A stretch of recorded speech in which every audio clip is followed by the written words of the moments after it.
We'll see. Bigger and better things, whether it's here or Fierce. One more to kind of wipe the slate clean in my eyes, and let's make a run for this thing. Yeah, he's the real deal. The Tongan Kong strikes again. Siwatu, welcome home. But Vigil wants it inside one. He will. Hamilton's swinging out of his boots, man. Call it a comeback, Marcel Archuleta.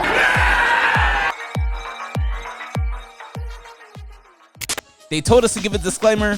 The views expressed on this podcast are those of the podcasters, any guests, and do not reflect any of the management, owners, sponsorships, or employees of thereof. Pretty much, if you're soft, don't listen to this podcast. One thing I pride myself on is just being the same and trying to look out for my folks along the way. Like, even with all these, big things happening, like, you still mad humble, and you still, like, you have enough clout now where you could easily be like, I'm not fucking with this, I'm not fucking with that. Oh yeah, motherfuckers, it's on. Unrestricted Podcast listeners, thank you so much for clicking play. Because of you, those numbers are going up, up, and up. And as you know, the Patreon is alive and well. Head on over to patreon.com/DreRawka. I got some exclusive content. I got some after show content. Like, my man, you're a MMA. If you're watching this, you're probably an MMA fighter or a fan. I just had a really good conversation after show with Zach Partridge, who is the matchmaker, COO over at Fierce Fighting Championship. We got in depth on some things, so go check it out. Patreon.com/DreRawka. Now, today I got a very special guest across from me. He's a professional MMA flyweight at a 7-2 record, coming off of a big win off of Owen. Always mess up his name. Robinett, I believe is how you pronounce it, at Fierce Fighting Championship 44 inside the historic Masonic Temple here in Salt Lake City. He trains out of the Dojo, Die Standing Boxing Club, and Agima Jiu-Jitsu. Also, Phoenix Performance Institute in Sandy, Utah. My man, well, hold on. Let me rewind. My man, your pro fighter of 2025, Joe Haro's in the building. I guess, Joe. Dude, thank you so much for having me back, man. I appreciate it. Absolutely. Anytime. You know that. I want to start there, though. 2025. You didn't get my vote. Dude, by the way, my mom told me to be like, hey, I need you to tell Dre I got some words for him. They're good and they're bad, but I got some words for him. Oh, I love you, Marcy. I love you. But I got some words for her. She comes to a bar named Sue, my home. Mm-hmm. I welcome her, embrace her, your auntie. I embrace the family. And then she ghosts me and she leaves the bar without saying bye. She gave you an Irish goodbye, huh? I don't know. I guess we can call it Irish. I don't know. But she comes in, plays bingo, probably because she didn't win. She probably upset she didn't win. Probably. It was like 3 stacks on the table that people could have won. But she's so funny. She says hi to my wife and my friends and everything. I introduce her to everybody. And then she just leaves. I was like, come on, at least say bye. I even told her, say bye before you leave. Absolutely. Nope, didn't even happen. Dang. So I got some words for you too. No, man, but how does that feel, man? Being named 2025's male pro fighter of the year. Dude, it feels good. It feels good. I'm very humbled by it. I want to thank everybody for their votes, everybody for their support, everybody that showed up to the fight, everybody that's been along with me for this journey since I started.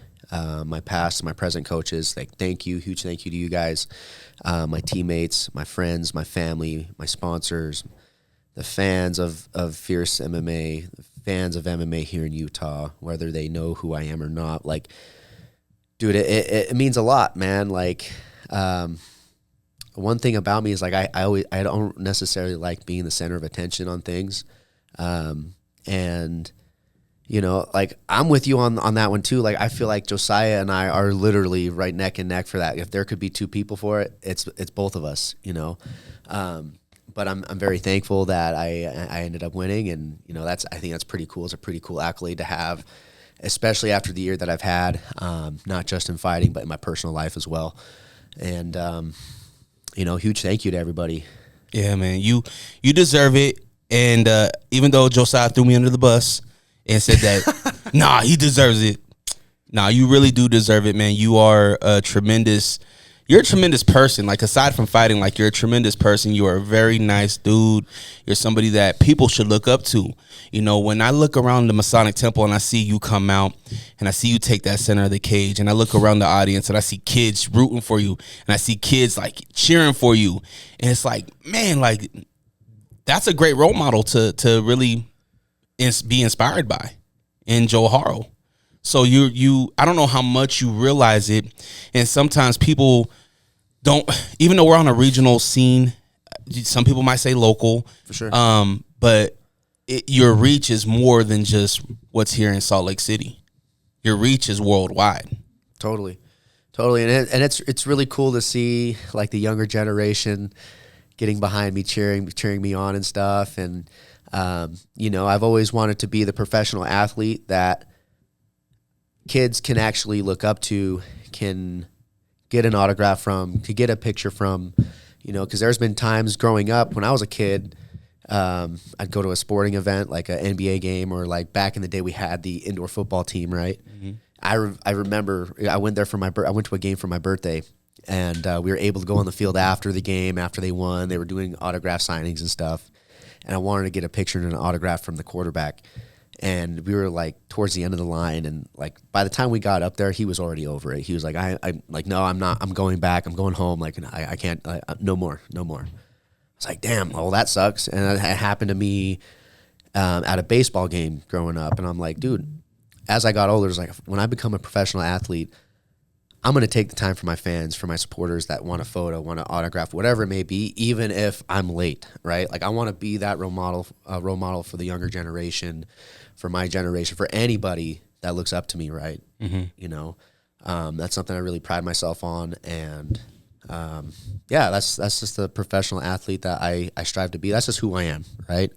I think companies want that, right? When you look at companies like a Fierce, like PFL, like a UFC, I'm assuming, and professionals, tell me if I'm wrong, but if I'm a business owner, I want guys like you that have that mindset, that will go above and beyond for the people that are buying tickets to my promotion.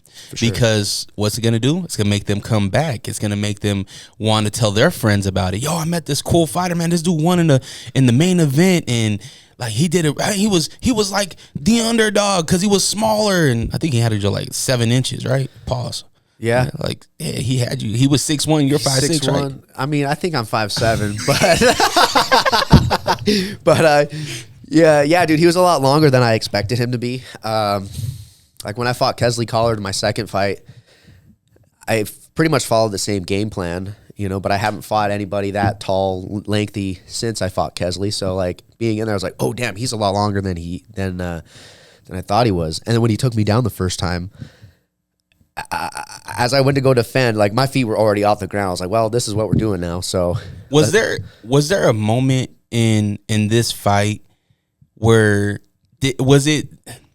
I don't know how to say this without sounding rude. Is it that his ground game was not good, or was it that your ground game was better? Because for as long as he was, it seemed like he should have dominated in the positions that he was in. I wouldn't say that his ground game wasn't good. I will say that on that night, my ground game was a lot better. And even throughout camp, I've known a lot of people sleep on my grappling there. A lot of people don't know I'm a good grappler. And so I was very happy that I was able to come out with the win by submission and showcase my grappling in this fight. But it was definitely my grappling was better that night. You know, I feel like that's how it is in general, because I don't train with him. I've never seen him train, but I do know he has a lot of wins by submission. So like I went into this fight thinking his grappling's really good, possibly better than mine, but at the same time, like I believe in myself and my skills and my abilities. And what was crazy is right before walking out, TJ Mitchell, owner of Tory Coffee, was in the locker room with us, one of my training partners for the last few years. And the last thing he said to me was, trust your grappling. You got good grappling, dude. Trust it. And in my head, I'm like, dude, why is he telling me that? Like, I believe in my grappling, you know, but like at the same time, a year ago, I got submitted there at the Masonic Temple. So that was kind of in the back of my head too. So like, it is what it is. But like, and then thinking back to him saying that, I was like, dude, you're 1,000% right. Like, yeah, I trusted it, but like, I trusted in 1,000% more after you told me that. And it was just like a good reminder, you know. And looking back at how the fight played out, I went to Colorado to go train with the guys at Havoc MMA. And my sparring rounds with Carlos Calderon, he fought in Fury 2 days after I fought. Our rounds played out exactly how the fight played out, except my rounds out there, I was getting my ass beat, which, you know, you got to have that in the sport. I was very, very happy it happened, you know, because when I found myself in those same positions in the fight, I was like, I've been here before, and I know this guy's not better than my teammate out there. So I was able to adjust well and do the things I needed to do to get back up or to reverse positions or whatnot. So thinking back in hindsight, the way those rounds played out in training, I was like, dang, okay, I'm very thankful I had those rounds because that's exactly how this fight played out. I got taken down, but I was able to reverse positions and dominate on the top position too. So there's a moment in the fight where you are on the ground and he got you in, I think it was a ghillie. And I think it was a guillotine. Rear naked choke. That's right. And you pop out and you get out and there's so many moments where you reverse this thing, and it seems like there's a moment where I'm like, oh man, like I know this guy got good ground game, but you trusted in yourself, and you got out of some really bad situations. Out of your performance, what are you most proud of in your performance that night? And maybe it's a couple different things that you're proud of. Yeah, there's a couple different things. Number one is showcasing my grappling, because I haven't been able to really do that in all of my professional fights since my pro debut. And even then, in my pro debut, it wasn't anything crazy like this fight.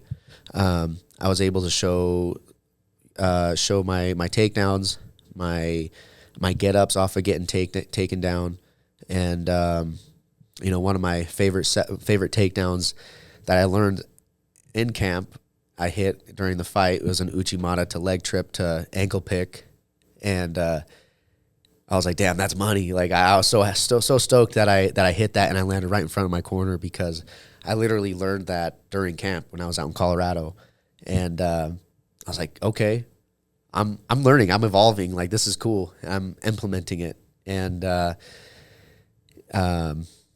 you know, I definitely think I need to work on my ground and pound. But you know, I'm very proud of the submission win. You know, that setup that I learned way back in my amateur days. I think it was like 3 days before one of my fights. That was the same setup that I used in this fight, and I was able to get away with the arm lock. I really wanted the triangle finish, because in my amateur career, I have so many triangle finishes, and to the point where people were calling it a lucky triangle, calling me lucky triangle, this and that. I'm like, well, call it luck if you want. It's just, you know, the harder I train, the luckier I get, right? And, you know, he wasn't tapping to the triangle. And, dude, I was squeezing so hard to the point where, like, I had a thought. I was like, dude, you need to finish this, because you're already committing to this, and you're probably going to burn your legs out if he gets out. So then I was like, okay, let's transition to something else. And then I was like, all right, let's elbow him. And I've always had dreams of like elbowing somebody in that triangle position. And so then I hurt my elbow on the first one. I was like, damn, that kind of hurt. So let's hammer fist him. And he started covering up, and I was like, all right, there's the hand. Let's take the arm and just try to finish the arm lock. And I applied pressure right away. And honestly, I thought he was so much longer than he was, because I felt like the elbow was past like my waist. So I wasn't even sure if I was going to get the arm lock, but I was just like, all right, we got to try to take this arm home. We got to finish this. We're already this far deep. So once you cranked it, it was done. Oh yeah, I would have tapped real quick too, because once you got that in, it was done. Yeah, there was no getting out of that one, because you also had the triangle in at the same time, right? Oh yeah, and then you switched to the arm lock and then pulled up. Yep. Is that the difference between an arm? Really, amateur here, but is that the difference between an arm lock and an arm bar? Is that you had the triangle in? No, the arm lock and arm bars pretty much the same thing. That's just a variation from. That's just like chaining submissions together, kind of like chain wrestling. Gotcha. I go to a single, I switch to the double, but in this case, I lock the triangle on. Okay, he's not tapping. Let's look at limb extension. Let's hit the arm lock there. Or if he were to stand up, then I probably would have went for the leg lock. the separation between the upper body and lower body in that position at least. Transitioning to another submission essentially is what happened though. Why was Owen a good fight for you this fight? Because he's a very forward pressure guy. And we weren't even supposed to fight. It was a last minute replacement. The person I was supposed to fight ended up hurting his hand, so he backed out. And Owen stepped up. Kudos to him. Stepped up on, I think it was 3 weeks, 2.5 weeks out. And he's fought at 55, fought at 45. And I knew he was going to be, I guess, somewhat bigger than me. But, he's a very aggressive forward pressure guy, and he's a grappler as well. And, if they did their homework, they saw that I've got taken down in the past and got dominated on the ground. And I got submitted by Hunter Azar, and so I'm sure they were planning on, hey, let's submit him, let's take him down and submit him. I don't think they really thought I had a good ground game. So I think in that aspect, I think it was a good fight for sure. You threw the spinning elbow really early in the fight. Was that the plan, to get in there and throw it early? Definitely not. Because we're all waiting for it, right? We know the signature spinning back elbow. We know it's going to be thrown at some point in this fight. I personally didn't expect it to be thrown in. I think it was less than 30 seconds into the fight. Yeah, dude. Because he came in and he was rushing in, and I slipped and hit him with a really hard uppercut, and then he backed up, and then he was in my corner. And I thought I had rocked him. I could be wrong, but I was like, all right, let's look for the opening. And even, dude, I've been journaling a lot. And, like, during the day I was journaling, and one thing that I did write in my journal was, like, look, just like in every other fight, the spinning elbow will come. Do not force the spinning elbow. Because if you expose your back and he gets a hold of you, you're in trouble, right? Mm-hmm. I wrote that down. But what did I do? I forced the spinning elbow, and I threw it. And I was like, damn, I was not even close to landing. All right, let's just keep doing what we're doing. You know what I mean? And part of me was also really hyped, bro, because the Haro chants, shout out to the work crew for starting those chants. Like, that was really cool, man. That was so awesome. And then everybody else gets behind them, cheering me on. I was like, bro, this is sick. You can hear it clear as day on the pay-per-view, too. Oh, yeah. It's actually chilling, the way that they, let's go, Haro. Yeah, dude. Yeah. Yeah, that was so badass, man. And, like, when they first started pull the mic toward you. When they first started that, like, it sent chills down my spine. I was like, damn, all right, everybody seriously pulled up for me today. This is badass. Let's give everybody a show. And so that's another reason why I, like, fuck it. Let's just throw the spinning elbow, see if it lands, But, like, also thinking back, I was like, dude, why'd you do that? But you even said it at the end. You're like, I know we didn't land it, but you talk about the crowd showing up for you. There's a moment where Owen comes out, and this is the first Fierce show where I heard multiple chants of boos. Yeah, like a lot of boos from fights that happened before you to the moment Owen walks out. He's getting booed in a tremendous way, dude. What does that feel like, being the guy that's hometown? The crowd's obviously with you. What does that feel like to see your home crowd be like, nah, we ain't with you, homie, boo? It was pretty cool, man, to be honest, because, like, it was kind of weird for this fight. I wasn't nervous. I wasn't nervous at all. I wasn't nervous at weigh-ins. I wasn't nervous the day of the fight. Like, I slept in, right? I had no care in the world. I made myself nervous because I wasn't nervous. And then I started having the thoughts of, like, dude, I just got submitted here last year. What if that happens again? So, like, I made myself nervous because I was in my own head, right? But then once he started walking out, and then I heard the boos, again, shout out to the work crew, because that was all them, right? But then hearing that, I was like, damn, that's badass. Okay, I got this, like, I thought it was kind of funny. But because at the end of the day, because I was like, dude, Owen's a nice guy. We chopped it up at weigh-ins. We chopped it up during the fight. Like, nothing but respect for him before and after the fight. And So part of me was like, oh, come on, guys, don't boo him. But then at the same time, I was like, no, dude, I'm the main event. This is my house. Like, we're fighting, you know, like, shout out to Utah pulling up, supporting me. Let's go. Do you talk about Owen being a good dude, right? Dapping him up, whatever. Has there been an opponent where you're like, nah, I still don't like this guy? No, I don't think so. Because at the end of the day, we all sign a contract to fight each other.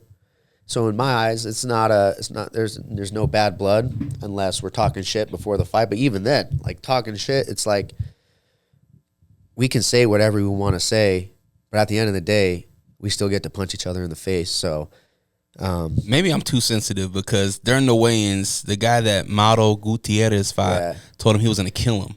Yeah, I mean, like, stuff with that, I'm like, bro, shut the fuck up. Shut up. Yeah. Like, respectfully. But, like, at the end of the day, dude, like, if that's what you have to say to get yourself pumped up, I don't really know what to tell you because I'll be honest, I don't like that. Yeah. I don't like it either because I'm standing right next to his family. Like, I'm his kid, his wife is right next to me. And then I see a guy tell his daddy, I'm going to kill you. Yeah. It's like, whoa. Like, I even get chills now. It's like, whoa, buddy. Like, but I'm not a fighter. I don't know the emotions behind this thing. For sure. You know, so I don't understand that whole thing. But it just feels like there's I don't know, maybe I'm too sensitive. You know, but I mean, like you said, everyone handles their emotions differently. Yeah. Especially on fight night. Like, you would never hear me say that to my opponent. At the end of the day, I hope we can both walk out of there healthy.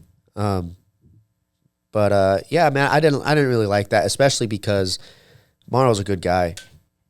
Like, I don't know him personally, but like every time we see each other, we always dap each other up. Hey man, how's the family? How you doing? You know, and like he works his ass off. His wife works her ass off. You know, they're a fight family. They're doing it. You know what I mean? So like I got a lot of respect for him and his family. And like I'll be honest, dude, I heard him say that.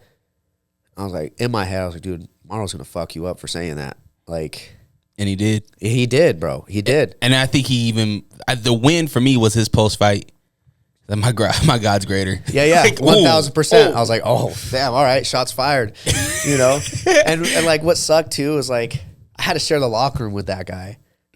And you know, all respect to them, you know, it is what it is, but like it's like, dog, shut up. Like we get it. You're amped to fight this guy. Like, let's have your skills do the rest of the talking now, dude. Like, I get it. You got to pump yourself up. I get it. But, like, at the same time, like, you got to be careful who you're talking to, bro, because you're fighting somebody from Utah. We're all Utah fighters here. You know? We're all on the same journey. I get that. But at the same time, like, be respectful, dude. You know? I agree with you. In this fight, was there anything that surprised you? Maybe physically or mentally? That's a good question. No, nothing really surprised me other than him being a little bit longer than I anticipated. But at the same time, I feel like I did a really good job managing that distance. No.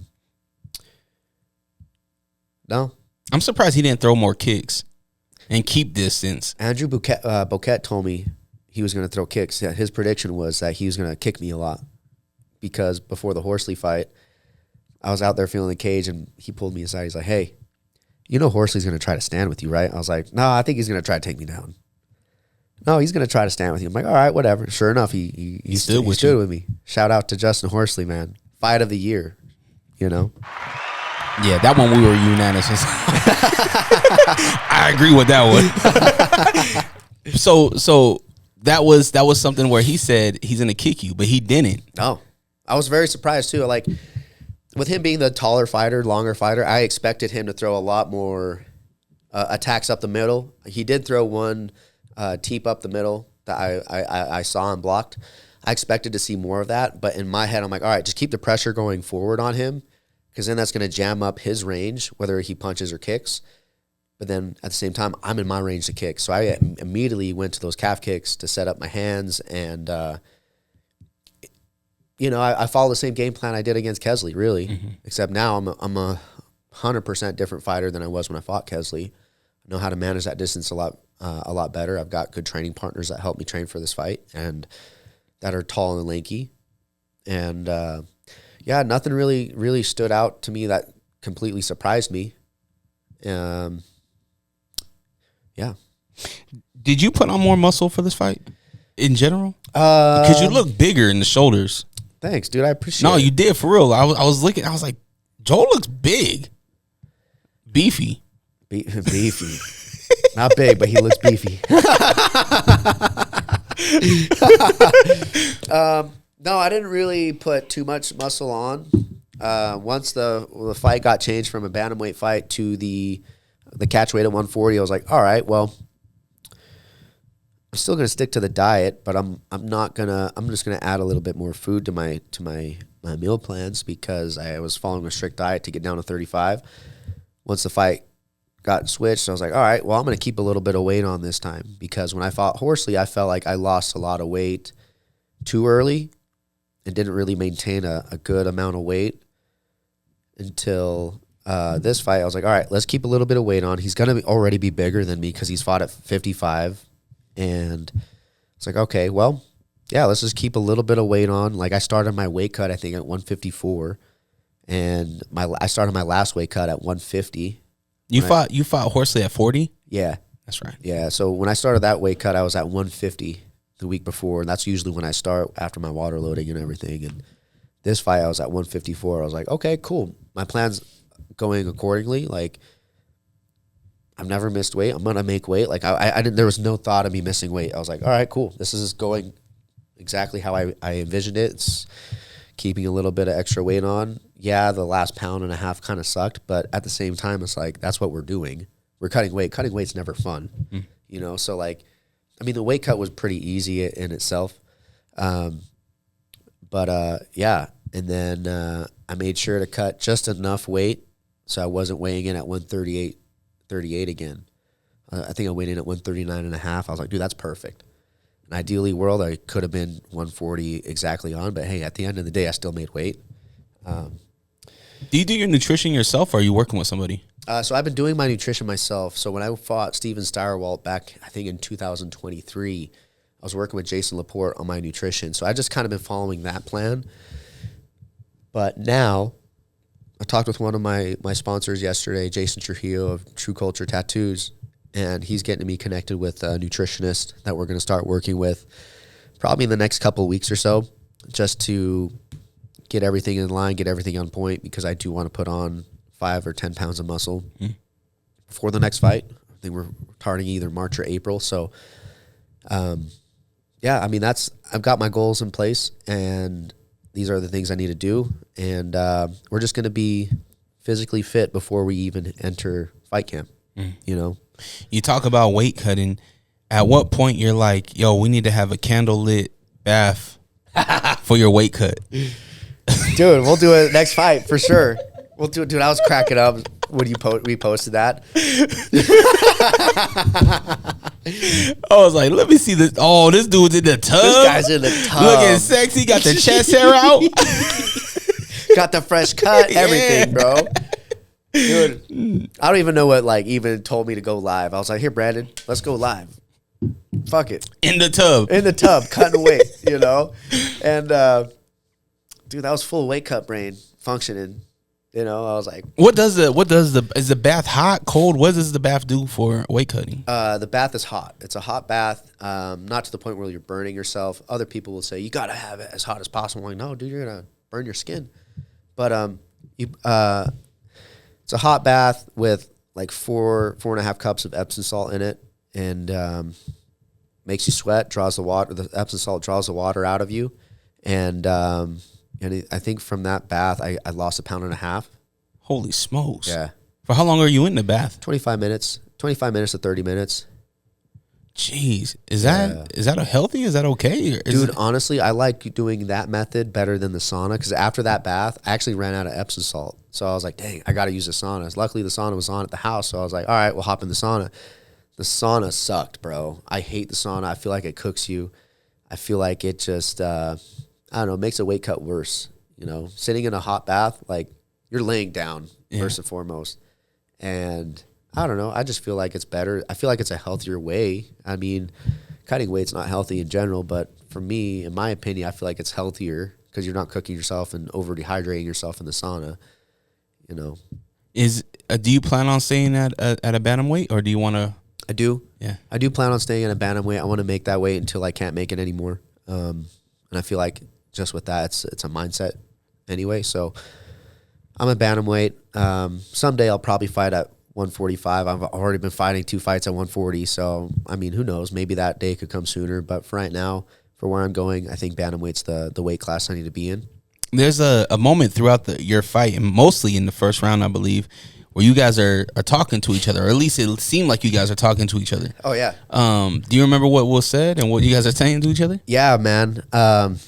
So everyone's with the Haro chants as he's working his guard, as I'm trying to find some ground and pounds. He grabs both my wrists and he's like, "Dude, these people fucking love you here." And I was like, "Haha, I know, right?" Boom, you know. And then we start laughing a little bit, and then again, I'm sitting in the guy's guard trying to figure out how to throw some elbows. So I've never worked that before, and I'm hearing Dane yell out, "Peel the wrists and elbows, peel the wrists and elbow."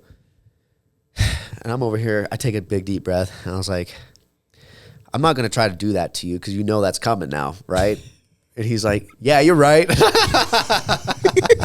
Full conversation, full on conversation, man.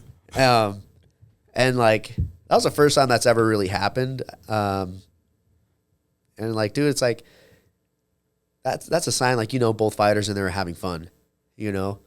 It's not that deep. It's deep, but it's also like, we're both healthy enough to be here. We're both healthy enough to do this as our careers. We're here putting on a show for everybody, you know, might as well enjoy it, right? Yeah. Some will probably say, "No, don't do that." I'm like, but at the end of the day, dude, you got to live in the moment, no matter what it is that you're doing, right? Yeah. That was simply us living in the moment, you know? That was the first time I ever had them, like a sold-out crowd, right? Yeah. Chanting my name, like, "Damn, that's badass." Like, I never thought I'd get this before. And sure enough, it happened. I'm like, and then he, you know, real recognized real, you know, tough guy. He's a tough guy, and he started the conversation. I'm not going to blow him off. Yeah. Are you sick of podcasts that just interview people with the same questions and gossiping nonsense? Are you tired of hearing about what's wrong with the world? Can you locate your nearest orphanage? Who cooked the Last Supper? R.I.P. Mr. Potato Head. Seppuku Harakiri.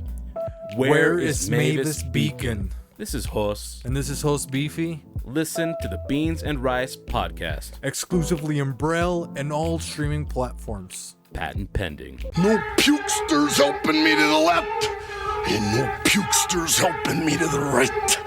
Didn't need them then, don't need them now.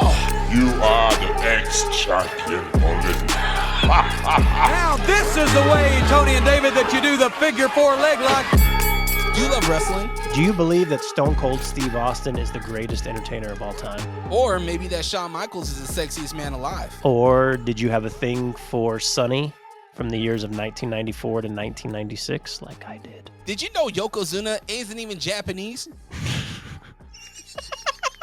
If you could count the number of dimples on Rikishi's ass, this podcast is for you. Follow us, the Figure 4 Podcast on Instagram, at Figure4 Podcast. And check us out on YouTube. Do it. Tell your punk friends about us. Yeah. You talk about this fight being a short notice fight. I think you said 3 weeks. Yeah, 3 weeks, I think. Is there a point, because right now you're 7-2 in your pro record, is there a point in a fighter's career where they shouldn't and they should take last minute fights and bet on themselves? That's a good question, because I've had an opponent pull out 2 days before the fight, and I said no to a last minute replacement because it didn't really make sense. You know, the guy, it just didn't make sense, right? On paper, it didn't make sense. For this fight, I felt like 3 weeks was enough time for an opponent switch to switch game plans, this and that. There's no right or wrong answer, I don't think, but you know, I was already prepared to fight. I was already in training camp. I was already at this point, I was like, fuck it. Let's just, if this is the only person that we can get, let's do it. Because, I do look back at that last fight that pulled out 2 days prior. And, I really wish I would have just fought whoever they could find. But at the same time, I was training specifically for this guy.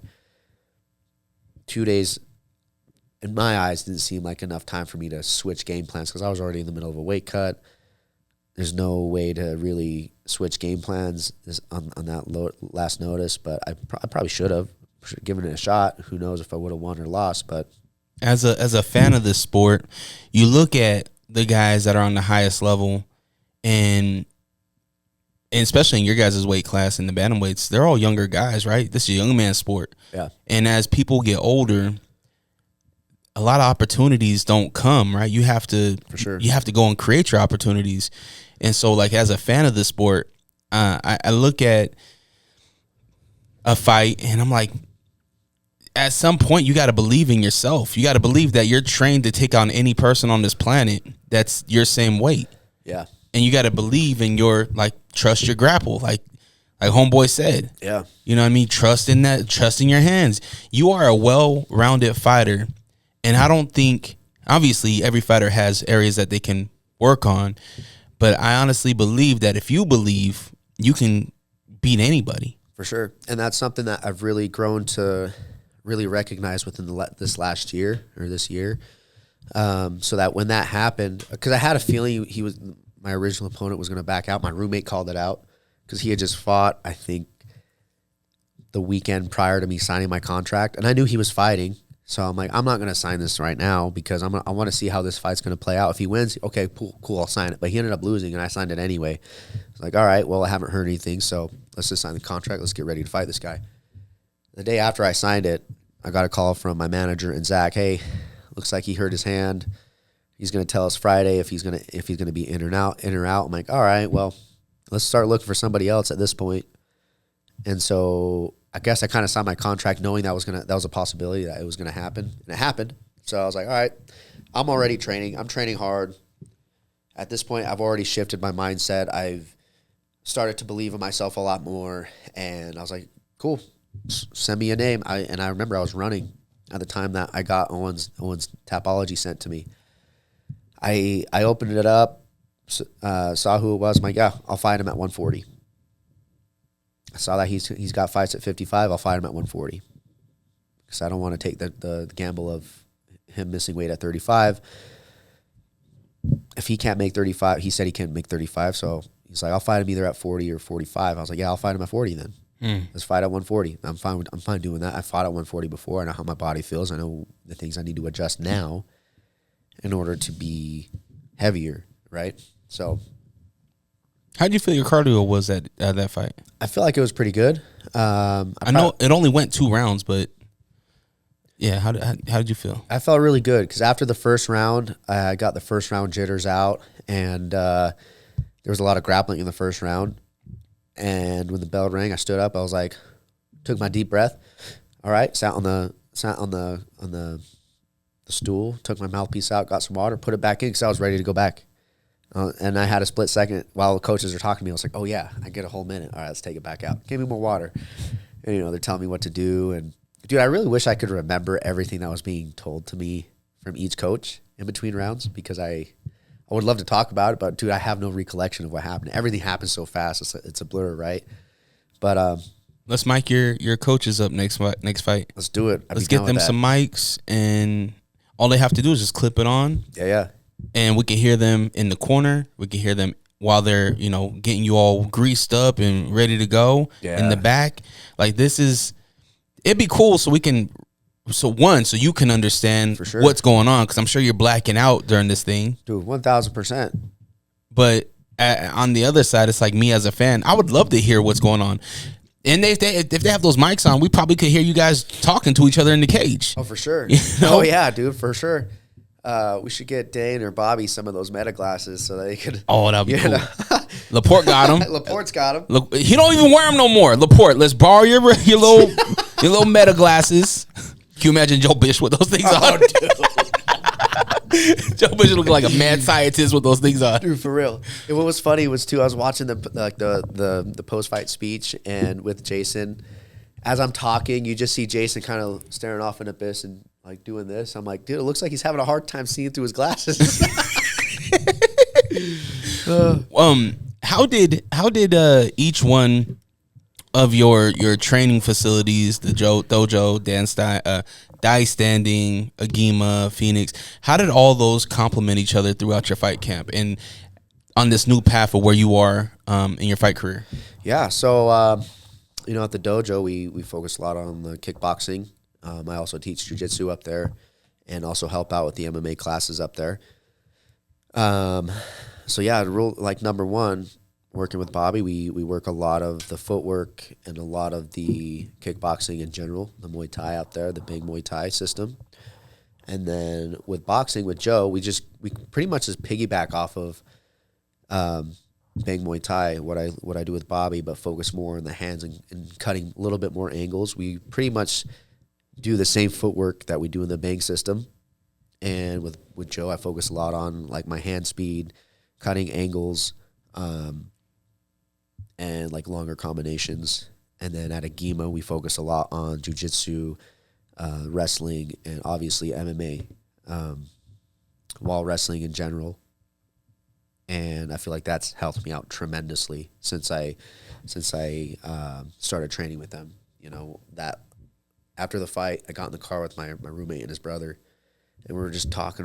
I'm on cloud 9, obviously, and I was like, dude, no disrespect, but I'm very happy that I left my previous gym at Sierra because, Pedro's a good coach. He's a really good coach. They got good people over there, but at the same time, he even called that out himself. He's like, dude, I don't have what you need here, and making that transition from Sierra to Agima got me to exactly where I am today with the skill set that I've learned from Dane and Court over there, like implementing more MMA rounds, implementing wall wrestling, get-ups from getting taken down. Like we drill those every single wall wrestling class, and and it's shown off. It showed in my last performance. It showed in my performance with Horsley.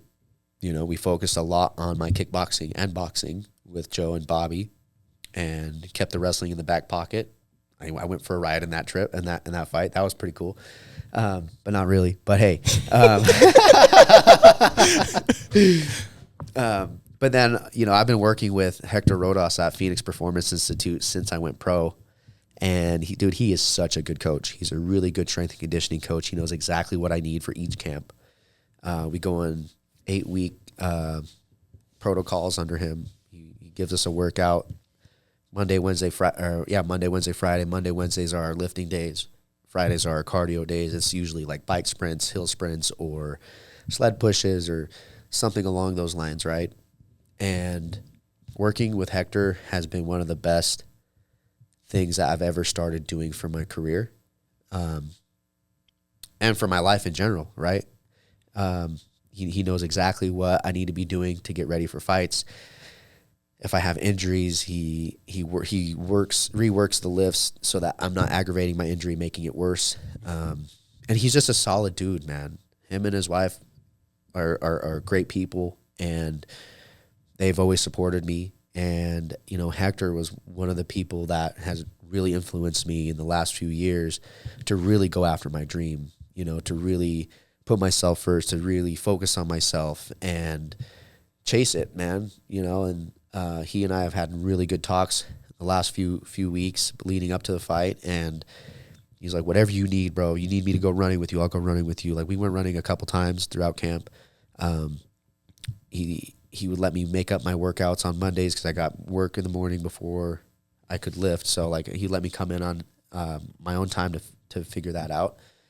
And then I can't give him enough credit, dude, because, like, he's a huge reason of why I've put muscle on. He after the Hunter Azar fight, he and I started going to Vasa together every other day or every day before the next camp started, because he's like, dude, I want to see you reach your goals. If this is what you need, dude, I'll help you do it. Let's get after it together. We started lifting together outside of Phoenix, in Phoenix. Like it was great, man. Like he's really elevated my fitness level, and he believes in you. He bro. believes in me, man. And I'm very fortunate to have a coaching staff that truly believes in me and supports me, and especially like Dane, Joe especially, man, Bobby. Like Bobby and I have had talks, you know, when we're together. He's like, dude, I believe in you, man. Like you got what it takes to get to the next level.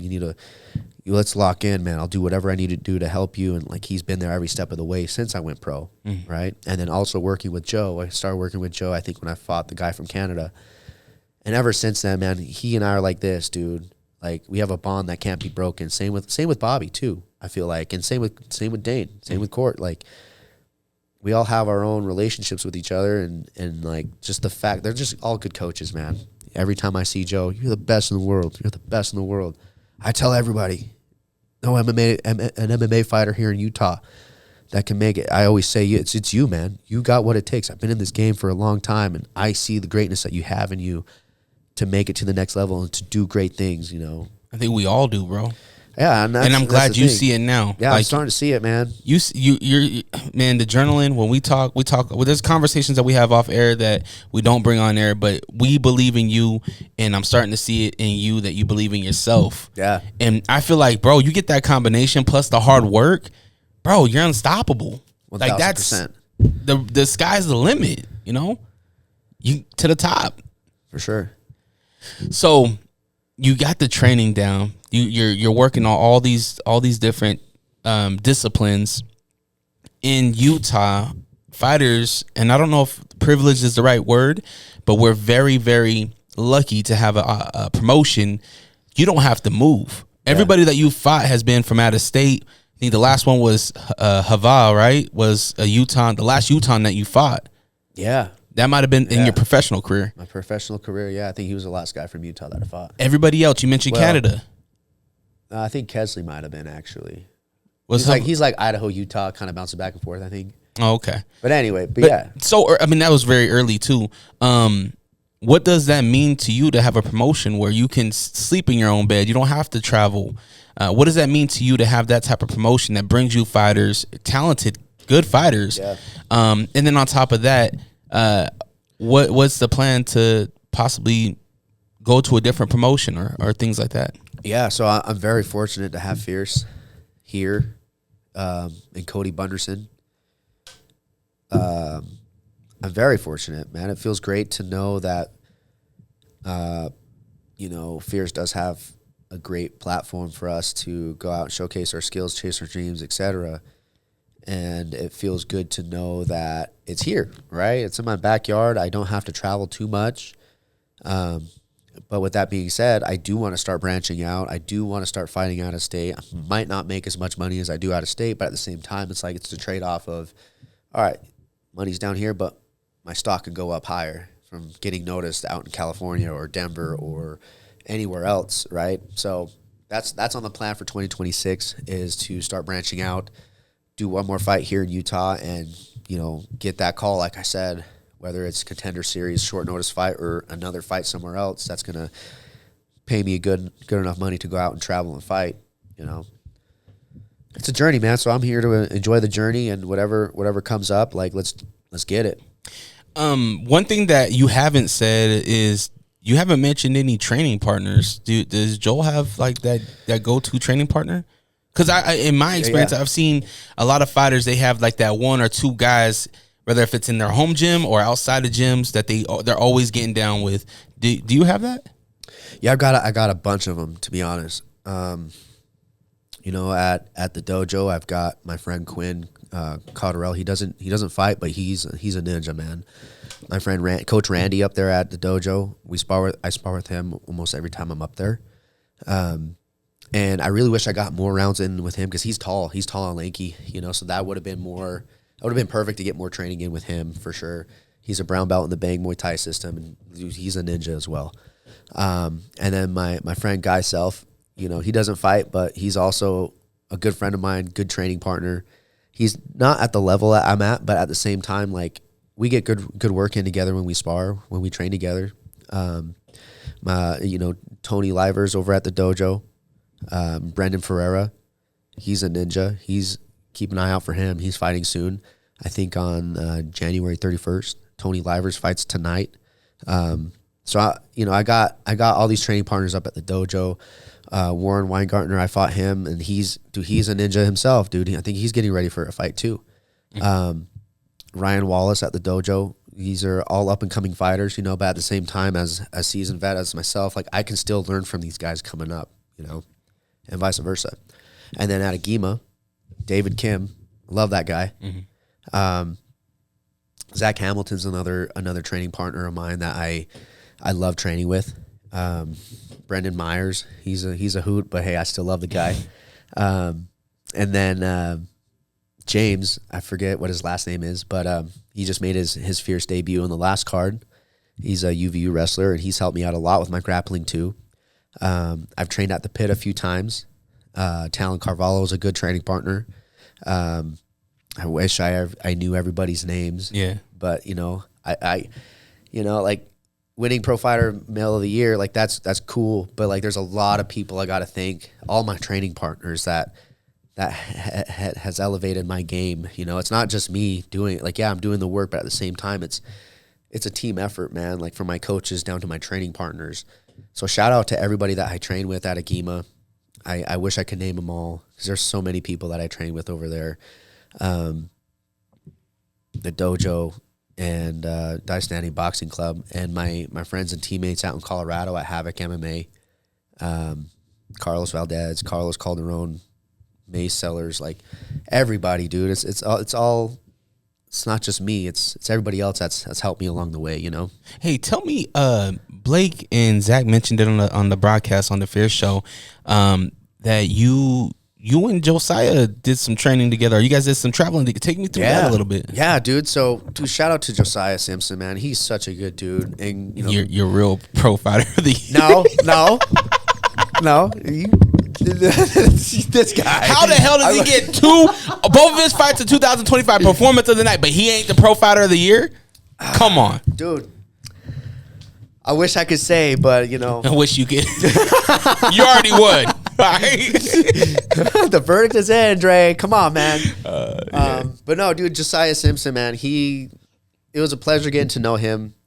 This trip kind of all came together, kind of like on 24 hours, 48-hour notice. Because I originally didn't plan on going out to Colorado for camp, but my friend Rich, Coach Rich, reached out to me. He's like, "Hey, dude, I saw you got a fight coming up in December." I was like, "Yeah." He's like, "We got a bunch of guys getting ready for fights too. You should try to come out. We'd love to have you train with us, this and that, help each other get ready." I'm like, "Yeah, dude, for sure. I'll see what I can do."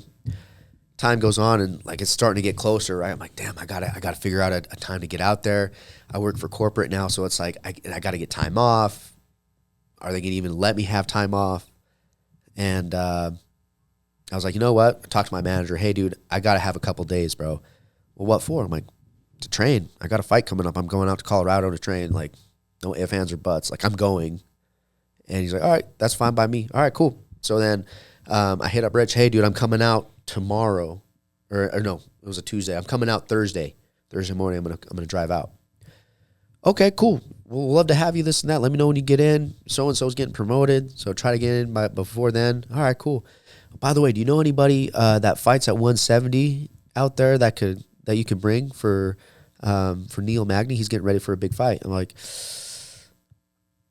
immediately thought of Alden and Josiah. I was like, "Dude, yeah, I know two guys, Alden Ashcraft and Josiah Simpson." "Okay, send me their Tapology." "Okay, cool. I'll call you back." Calls me back. "Hey, do you know that Josiah kid pretty well?" I'm like, "Not pretty well, but like I know him." He's like, "Reach out to him and see if he can come out with you. Or just see if we can at least have a conversation." I'm like, "All right." I hit him up on Instagram. "Hey, dude, give me a call. I got an opportunity that you for you for like a training opportunity." "All right, cool." He calls me like literally within 5 minutes of me sending that message. "Joel, what's going on, man?" I was like, "Well, here's what's going on. I'm going out to Colorado this week, and they're asking for a 170, 185er to come out to help Neil Magny train." I immediately thought of you and Alden, and the coach wanted me to reach out to you. He's like, "Okay, dude, that would be pretty cool." So I got them in touch. They had their conversation. Group chat started. Hey, Joel, Josiah said that he can come out this week. I'll have you guys coordinate when you guys can come out. All right, cool. So I was like, perfect. I'll just come pick you up. We met at a truck stop, picked him up, and drove out. And dude, it was pretty cool getting to know him. You know, like he's a super nice guy. He's a Marine, and like, dude, we were just chatting up about fighting the whole time. And and one thing that he did tell me, he's like, you know what, Joel, you are a super good fighter, like literally best in the state. But you know what you got to do? I'm like, what, Josiah? You need to talk your shit, man. You need to talk some shit, respectfully. You need to talk some shit because closed mouths don't get fed. You need to start cutting promos, this and that. And I was like, you know what, dude? You're right. You're right. Okay.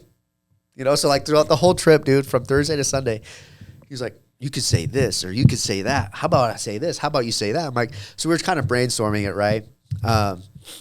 Dude, it was really good. It was a really good traincation that we took. He got some good rounds in with everybody at Havoc, got some good rounds with Neil Magny, and they loved him out there. And he's got a fight coming up in February, I think, for Crown. And I told him, dude, if you want to go back out to Colorado, let me know, dude. I'll ride out with you. Like, we'll go get some good training and maybe stay a little bit longer this time. And he's like, dude, I'm all about it. Like, let's do it, you know. So I feel pretty happy that we formed this friendship over fighting, right? Yeah. Two of Utah's best going out together, training with some of the best out there. It was pretty cool, man. You know what cool. I instantly think? I wish the world could see it. I wish y'all had a camera up in that car and caught this. Josiah giving you pointers on. I'm just thinking of Macho Man and Hulk Hogan cutting promos together. Dude, the Mega Powers. Right, dude. Like, and I think that's something I want to do this year too. Is documenting a lot more of like the behind the scenes conversations I can put out there, or training sessions or anything like that. I know last time I was on the show, we talked about me possibly starting a podcast, and I got connected with a team out in South Salt Lake where literally I can pay a monthly fee to use all their stuff. They'll do the editing for me. So I think that's the route I'm going to take. Yeah. So like, I'm pretty excited for the things in 2026 that are going to happen, not just with fighting, but like in my personal life and just what I got my hands on, you know. So it's all bright, man. And people see it. You see it in yourself. Yeah. I'm really glad that you got, did Neil Hardy fight? I believe he did. I think he won. We'll have to all right, he'll get on it. Do a quick Google search. Do you feel a deep connection with FFC fans, being as you only have fought your pro? No, he lost. Huh? He lost submission round 1. Damn it. Man, Josiah, it's all your fault. See, that's why you didn't win. Come on, Josiah. I'm playing. But do you feel a connection with fierce fans, seeing as we're literally seeing you grow? Absolutely, especially with Fierce itself, because I've known Cody Bunderson since I started training, since my first day walking into the gym. And obviously I've built a good relationship with Zach Partridge, and obviously with the commentary team, Jason and Blake. I feel at home at Fierce, dude. Like, I feel like it's my home away from home, especially the nights I'm commentating, or even if I just show up at the fights. You know, like I mentioned before, man, Utah MMA has done a lot for me in my life, and I just want to give back to Utah MMA and give, you know. Yeah, no, I feel you. Did you before your fight, did you have a chance to kind of check out some of the amateurs before you? And if so, which ones did you watch? So they did have the fights in the locker room, and normally I watch the fights. I like to watch them leading up to my fight. I did watch Lance Lavouille. Okay, yeah. Because I had trained with him, and once he got the submission, I was like, perfect. We're on a good roll. But that's the only fight I actually really watched, because, like I said, dude, I made myself nervous back there, and when that happens, I tend to just do my own thing and kind of shut down a little bit, shut everybody else out, just try to lock in and get my headspace right, get my energy right. And especially at the Masonic Temple, I don't know what's going on there, but that place is weird, bro. Yeah, you know, it's fun to fight there, fun to watch fights there, but it's a weird feeling there, you know. You need to sage the locker rooms, dude. Seriously, man. Seriously. What did you think about Lance's performance? That crazy submission. I think it was pretty cool, man. Did you know what happened? Yeah, he hit a J-lock. See, I didn't see. I mean, you're a fighter. Of course, you wouldn't see it. I didn't. When I was looking at it, I was like, "Holy smokes, what happened? Like, did he give up? Or what happened?" It's a shoulder lock. I think it's also known as like a sneaky Pete. I think that's what it's also called. But in that position, he had him in like a front headlock a little bit on his side, and his opponent's arm was in front of his hips. So Lance fed that arm in between his legs, locked his legs up, and then hipped forward. And I think it's more of like a shoulder lock. I could be wrong, but that's what I took away from it. He was really wanting to get a buggy choke, and he's all like, the night before, he's like, dude, I made a bet with so and so and this other guy. So like, I can make $90 if I get a buggy choke. I'm like, dude, I'll bet you $10. I'll give you. Let's make it 100, dude. I'll give you $10 so you can make $100 if you get a buggy choke. All right, bet. And I totally forgot that's what the deal was. But then like the 2 days after the fight, I was like, hey bro, send me your Venmo. I owe you $10. He's like, no, you don't, dude. It was a J-lock, not a buggy choke. I'm like, oh yeah, that's right. You're right. But Integrity, Lance. I like that. Integrity. I would have took his money. Have you watched since you've already went through the fight? Have you watched the pay-per-view at all? Yeah, I watched the pay-per-view. I didn't watch every single fight. I watched the fights that I really wanted to watch. So Lance was obviously one of them, and then Dante Morales and Dietrich Jessup. That was a crazy fight. I'm proud of both of those guys. And I'm very proud of Dante. Like, I'm excited for Dante when he goes pro. I'm excited to see the things that he does, and I'm excited to see him grow into his frame, because he's a small guy, right? Mm-hmm. But like, he's also young, and he's so talented, man. And I'm really excited to see where he goes. See the things that he accomplishes in his pro career. He's already got an amazing amateur career, so like I'm very pumped for him. I'm very proud of him, and that he cracks me up, dude. Like, leading up to the fight, he comes up to me. He's like, dude, Mr. Haro, Joe Haro. Mr. Joe Haro, we're fighting on the same card, dude. I'm excited. I'm excited to fight on the same card as Joe Haro, And I was like, dude, just call me Joel, man. Like, we're teammates, we're friends. Like, but yeah, I'm excited to fight on the same card with you too. It's always fun fighting with your teammates on the same card, Yeah. Going through camp together, weight cut together, whatever it may be. And I get to the venue, and I go sit where we were sitting. And immediately Dante gets up. I'm sorry, Mr. Haro. Let me move my stuff for you so you can sit out. I'm like, dude, you're good, man. You're good. Like it's all out of respect. Yeah, I get that. Course. But like, I was like, guys, it's just call me Joel, man. It's all good. And Brandon Myers calls me sensei. I'm like, bro, I'm not a sensei. Like, stop calling me that. Sifu Haro over here. Sifu Haro. Yeah, dude. Dante, him being an amateur, he holds a belt.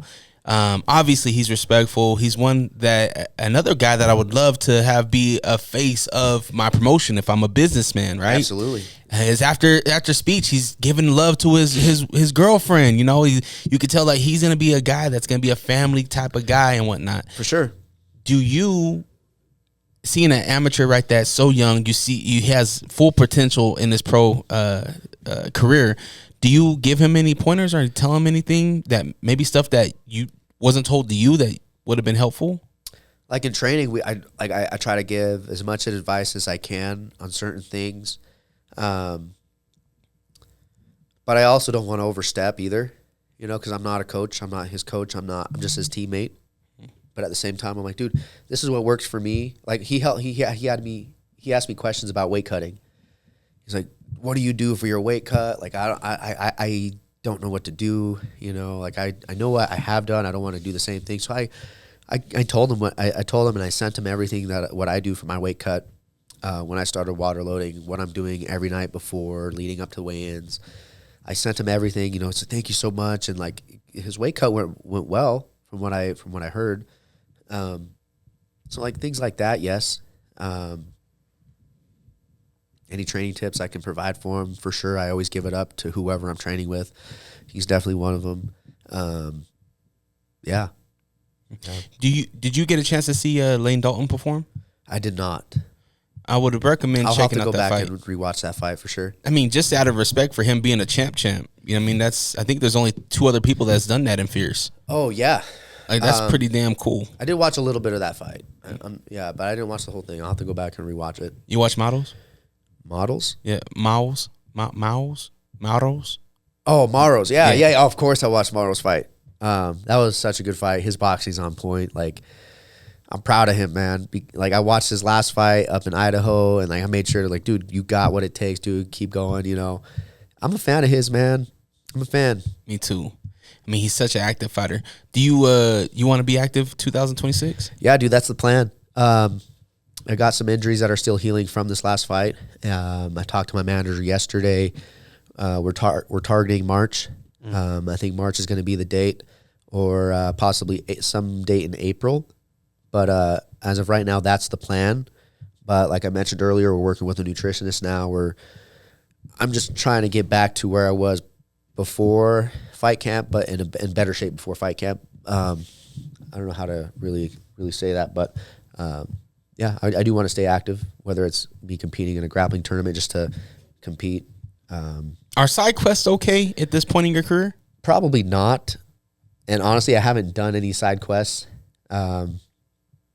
because of that. Because, dude, every time I do say I'm doing I sign up for a grappling tournament, I get injured. So I'm like, all right, I don't think I'm going to do that. But like, I do want to compete in grappling. I do want to do something outside of fighting because it's just more mat time, right? And honestly, like I do love jiu-jitsu. I love competing. I'm a competitor at heart. So I do want to do stuff like that. But also it's like, A, I'm not getting paid for this.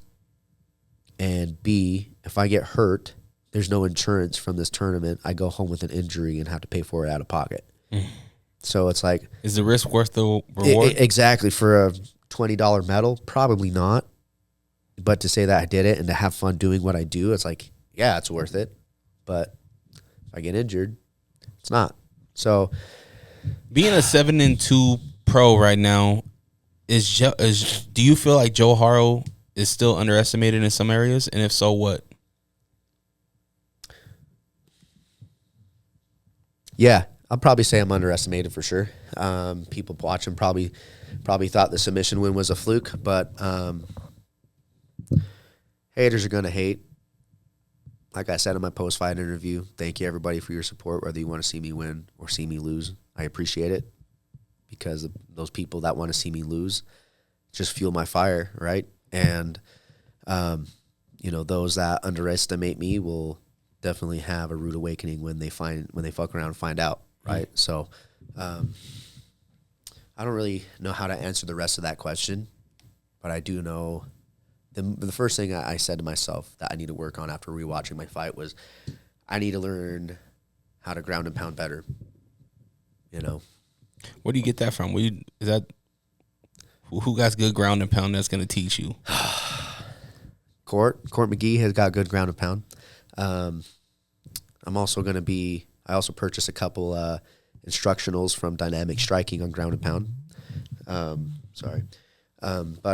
Doing that, and I feel like just continuing being a student of the game is going to get me where I need to be. That's something I also really learned in the last year is you don't know everything. Yeah, you are Utah's #1 fighter, whatever it is. But at the end of the day, dude, you can still learn from the amateurs. You can still learn from the white belt. You can still learn from the black belt. You can still learn from anybody in this game. And I'm just going to remain a student of the game. How do you stay disciplined in those dips of motivation? Those days where you don't want to wake up and you don't want to do, unless you don't have those days. But how does Joe Haro stay disciplined in this goal to reach the toppest potential that you could? I definitely have those days. But what's really helped me is leaning on the people that do believe in me. Hector, Cody, Bobby, Joe, Dane, Court, my teammates, Brandon Mendez, the one-handed havoc, He's someone I really look up to because no matter what, he's going to train. Whether he doesn't feel like it, he still goes to training, and I actually talked to him before coming into the podcast today. And, I got so much love for that guy because he lost his arm in battle and war, and yet he still finds a way to train. He doesn't use it as an excuse. He bites down and just keeps moving forward. He keeps going to training. He, even on his bad days, he'll come up to me, Joel, I got fucked up today. Hey, Brandon, that's part of the game, bro. He's like, yeah, I know. I just want to let you know I got fucked up today. I'm like, dude, that's great. That means that you're progressing. And plus, you're here on the day that you don't even want to be here. I got to be more like you, man. And, he and I formed a really good friendship, really good bond that I know I can lean on him. Like, hey, bro, I'm not really feeling like training today. He's like, okay, well, why is it that you're not feeling like training? Are you sick? No. Okay, well, then let's go. Stop being stupid. Let's go. Let's go to training. I'll pick you up. I'll be at your house at 6:30. We'll leave from there. All right, cool. Sounds good. So we lean on each other, right?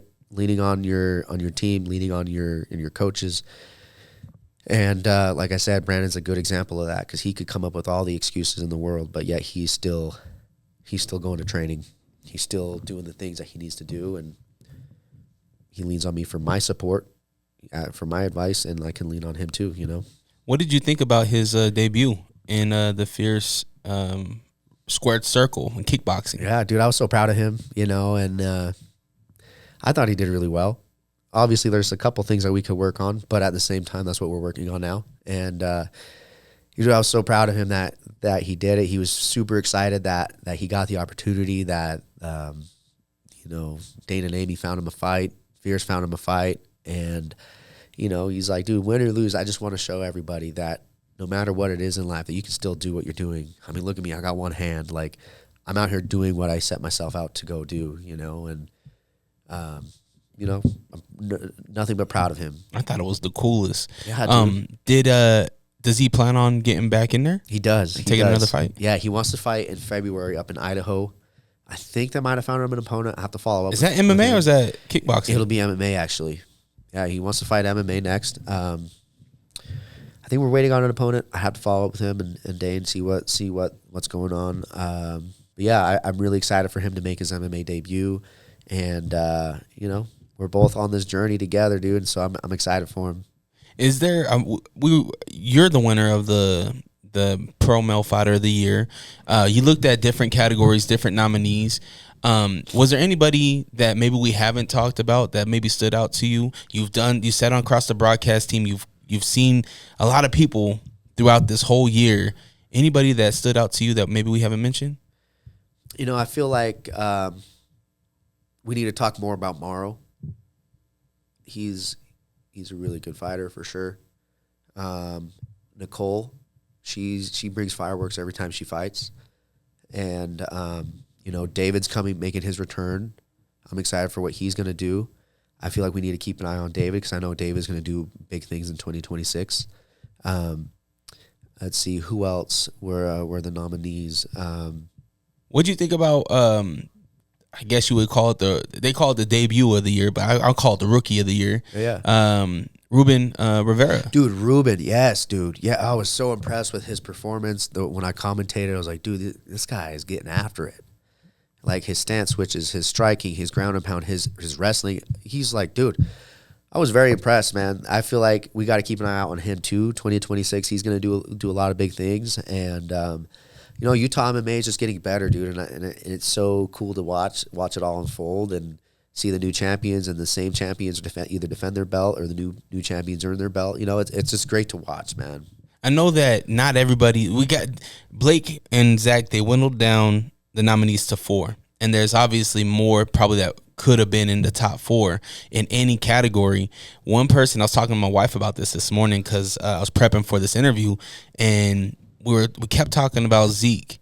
And she was like, why wasn't Zeke's 13-second knockout in the category for knockout of the year?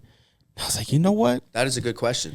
That's a great question, and I felt bad as she said that. I was like, holy shit, I didn't even bring it up. Yeah. Like that, even though he didn't make the nominee list, that knockout against a guy. Dude, that was quick, dude. Yes, and Trejo, that's a scary guy. Yeah. Knocked him out 13 seconds. Maverick Center, he didn't even know he knocked him out. Yeah. And so when Zeke seeing that knockout, man, salute to Zeke. Even though he wasn't nominated, and salute to my guy. Also, I want to give a shout out to Chris Ventura too, and Nate Ayers, dude. Yes, both of my friends, both of my teammates. I know they were nominated, but I feel like they could have been nominated for sure. And it sucks that Nate gets a lot of hate from that fight, but at the same time, it's like, guys, it's MMA. Does he? Dude, from the grapevine, yeah, dude, I've heard a lot of things. I even talked to Nate once, and he's like, dude, people are talking shit. Like, this next fight, I got to go out and get a knock. I'm like, dude, you just got to do it what comes to you, man. And at the end of the day, it's MMA. You get taken down. Dude, I lost a fight like that. Like, yeah, it pissed me off, but at the same time, it's like, I'm not going to attack this person for attacking his game plan to a T, right? Yeah. And, and I feel like, dude, watching that fight, I couldn't cheer for one person because I love both dudes, right? And I trained with both of them. I'm over there in the crowd. Let's go, guys. Yeah. People laughing at me. Oh, it's like, but dude, they're both my friends, But I feel like Chris Ventura's performance in August was good, really good, actually. Not just good, like phenomenal. Mm-hmm. His boxing looked crisp, and I'm surprised that fight wasn't nominated for anything as well, or his performance on that. Like I said, Nate Ayers, like I got to give credit where credit's due, man. Like he's doing really well in his fight career, and he against a good striker like Chris, he had a really good game plan going into that fight, and he executed it to a T. Yeah, he exchanged a little bit of strikes, but relied on his wrestling. And dude, it's MMA, man. Like that's what happens sometimes, you know. And at the end of the day, you want to take less damage as possible, and he didn't take much damage, right? Mm-hmm. Neither guy did. So I mean, at the end of the day, like whether you love it or you hate it, like you got to give credit where credit's due. People train hard for these fights, and to bash someone on their game plan, I don't think that's right. But it is what it is. To each their own. Yeah, I got love for both guys, both teams, and fight's a fight. Name of the game is win. Name of the game is win, my guy. Win, but also there is the entertainment portion of this thing too. For sure. Go back into your promo game. So have you been working on your promos? Have you been looking at yourself in the mirror? Are you not entertained? That's been used, Joel. Come on. Yeah, no, you're right, dude. No, but that's something I definitely got to work on. Yeah, we need something that rhymes with elbow. Elbow. Something so you can be like, yeah, you see me hit that back spinning elbow, make your head nod up and grow. I don't know. I don't know. We got to work on some type of cool promo. Yeah, we need a cool chant or something. I know your name's cool, but we need something. Yeah, we'll figure something out. Are we you haven't done the shirts for the past couple fights? Are we gonna be getting some new fight shirts or something? I did a fight shirt for August. No, you didn't. I sure did. Did you? Through Tory Coffee, yes. Oh, you did. Fight with the Maverick Cost Center, shirts. no? Yeah, that's right. That's right. I didn't really think about doing shirts for this fight. Dude, that's just such a headache, man, to be honest. I love doing it, but at the same time, it's like, maybe I don't know what to do with that. But I'll probably definitely do and pre-order like a little bit sooner so that when the shirts do come in, I'm not handing them out during fight week. We're going to run into that issue for August, but things got delayed with the person printing the shirts. Didn't get them till like 2 days before the weigh-ins or the day before weigh-ins, and like I'm cutting weight. We couldn't put them in the mail to get delivered by fight day, so I'm running across Utah, Salt Lake Valley, delivering shirts while I'm cutting weight. I'm like, dude, I hate this, but like, thank you guys for buying a shirt. I appreciate it. Like having that human interaction was great for sure, because I got to see people that I hadn't seen in a little while, got to reconnect with some, got to, see the people that I have been seeing, and like it was good to do that, but at the same time, it's like this is a lot of work to do before a fight, But when do you get hit up about the broadcast? Are you broadcasting in January? I didn't get hit up for that one, although I do want to commentate more this year for shows that I'm not on. I really enjoy it, dude. I love working with Blake and Jason. Blake is, dude, hands down one of the best commentators out there. Phenomenal. Phenomenal, dude. He takes his job serious. He's clear in his communication, and the way he runs the show with the production team is flawless, dude. And Jason, he's just getting better every time he commentates. And I feel like we have good banter. I feel like I can talk a little smack to Jason. He can talk a little smack to me. I don't really talk smack to Blake because he's a professional there. You know what I mean? But I love Blake. It's balance, right? It's all balance. It's a healthy balance. Yeah, it's a healthy balance. We all get along. We all have good conversation. Like the last show I commentated, I felt like that was the best show I've ever commentated on. You guys did a good job, and I love that it's being captured now. Salute to my man Blake for putting up that camera and capturing those moments. Totally. It's something that's needed. All right, man. Well, I think we covered everything. You feel good about it? Yeah, dude. I mean, we can keep going if you want, you know. But yeah, dude, it's been a crazy ride. Yeah, been a hell of a crazy ride for sure. Encompassing 2025, you finished 2025 with 2 fights. You get both wins, both stoppages. You're healthy. You're good. I mean, little bumps and bruises here and there. Yeah, bumps and bruises, nothing too crazy. How do you feel if you were going to give Joe Haro a grade on 2025? What grade do you give yourself? I'm going to give myself a B, maybe B plus. There's always room for improvement, right?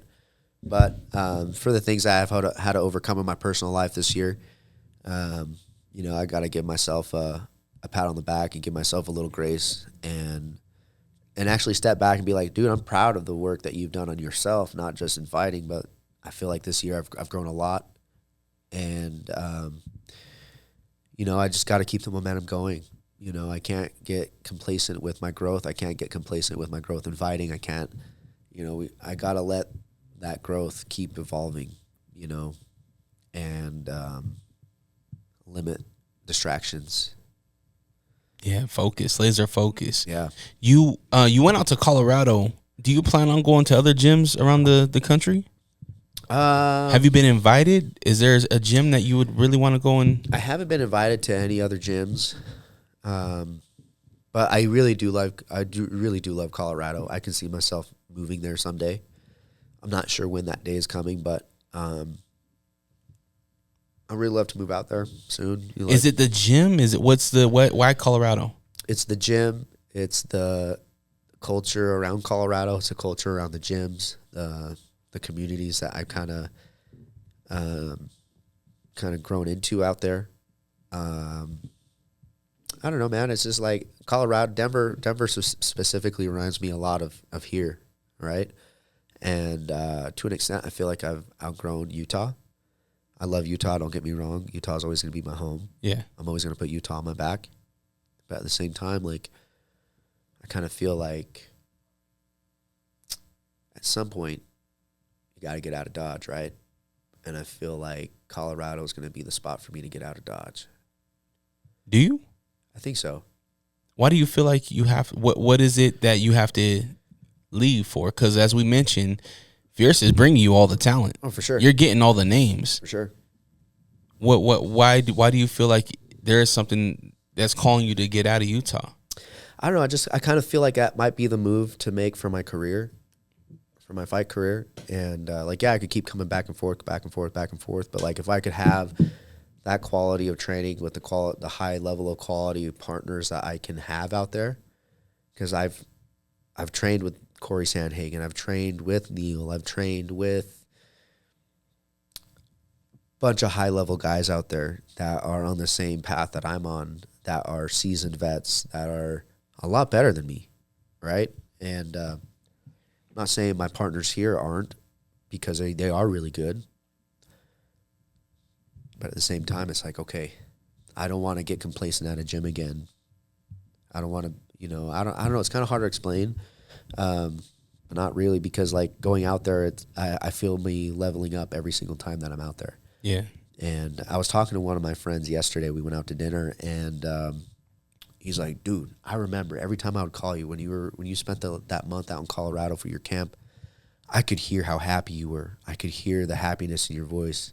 I could see on social media that you were happy. I could see that you fit in there, that you have built a community out there, a network out there, and like, I would hate to see you leave, but I could see you also leaving and moving out there at some point. I'm like, dude, honestly, yeah, it's been on my radar for the last year and a half to move out there, to switch things up and kind of start over in a sense, Well, you're creating an identity out there, right? For sure.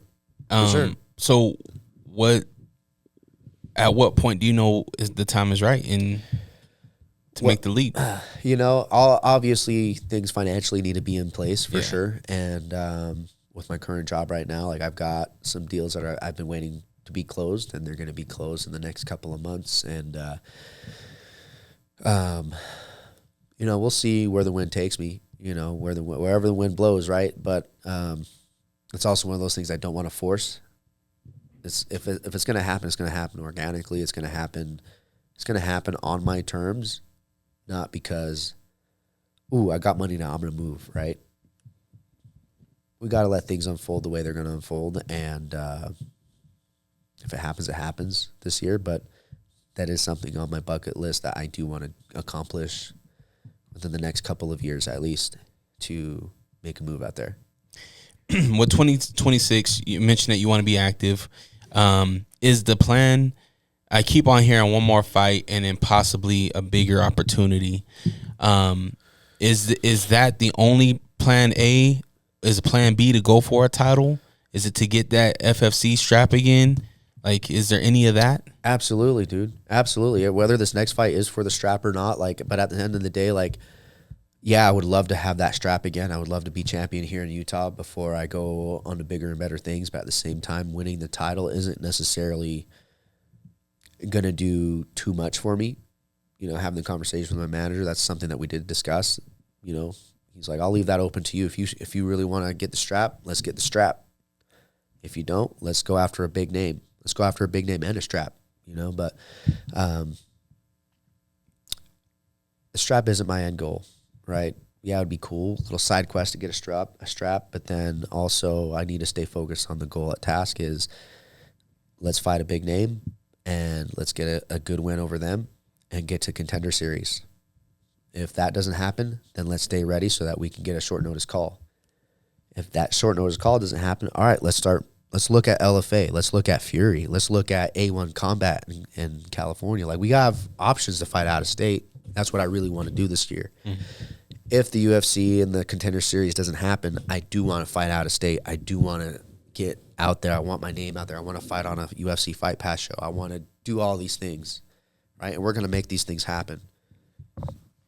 The cool thing about being where you are in the room and the networking that you have connections and contacts to people that have been in the Contender Series, that have fought in the UFC, that do fight in the UFC. For sure. Are they giving you any advice? Are they giving you any pointers on kind of which road to take on your journey? Things that they learned along the way as well? That's a good question because I actually haven't really talked to those individuals too much about what I can do, and that's something I'm definitely going to do now. And the reason why I ask is because you do have the reach to do that. For sure. And I'm just surprised with you being so close to what we're talking about. I think now might be the time to get some advice, see what worked for them, see what they probably wouldn't want to do, or things that they would change in their journey as well. Yeah. If somebody's already went down the path that you went, let's see what rocks and what snakes are up down the road that we can try to avoid. For sure. Totally. I agree. So have those conversations. That's my homework. After this episode, that's my homework right there. I give him some homework. We'll keep off the camera.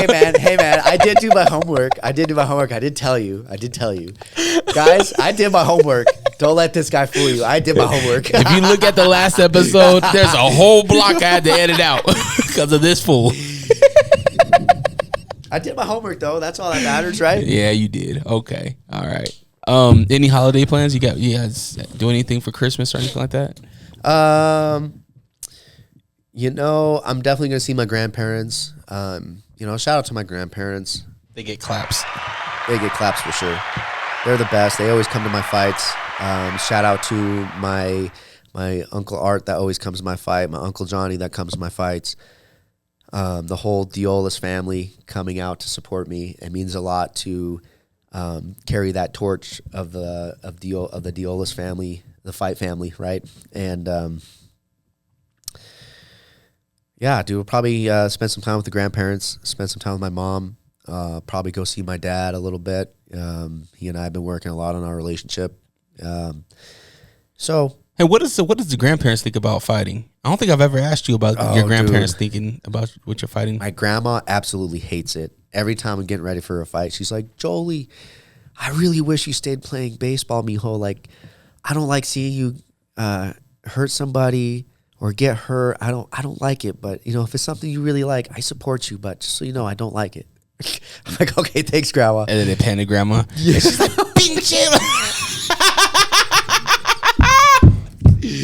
That's hilarious. Oh, that's funny. But Grandpa, on the other hand, my grandpa was a boxer in the Marines. He's a Golden Glove boxer, and he supports me. He comes to every single fight. He always tries to make his way back to the locker room every single fight. And security denies him. Security denied him this time. And I guess he goes back to my mom. He's like, I should have worn my Marine hat. Dang it, And facts. If I knew he was trying to get back there, I would have sent someone out there to go grab him. But Grandpa loves watching me fight. We always talk about it. Every time I see him, are you running, JoJo? Yeah, Grandpa, I'm running. I ran 6 miles today on Thanksgiving. He's like, you can't eat anything, can you?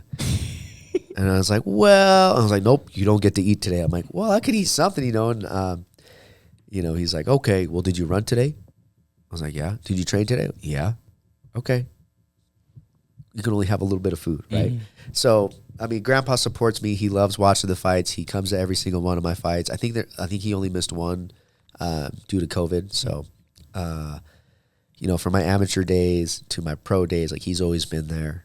And he always tells me his famous saying, give it all you got. And that's something that's really stuck with me throughout my whole life, whether it's personal life, sports, whatever it is. Give it all you got, JoJo. Give it all you got. How do you think you would do on the baseball field now? Dude, I'd still kill it, man. What position? You play shortstop or what? I played shortstop and catcher. You are a catcher? Yeah. Usually catcher's the big dude. Well, I was a big kid back then, man.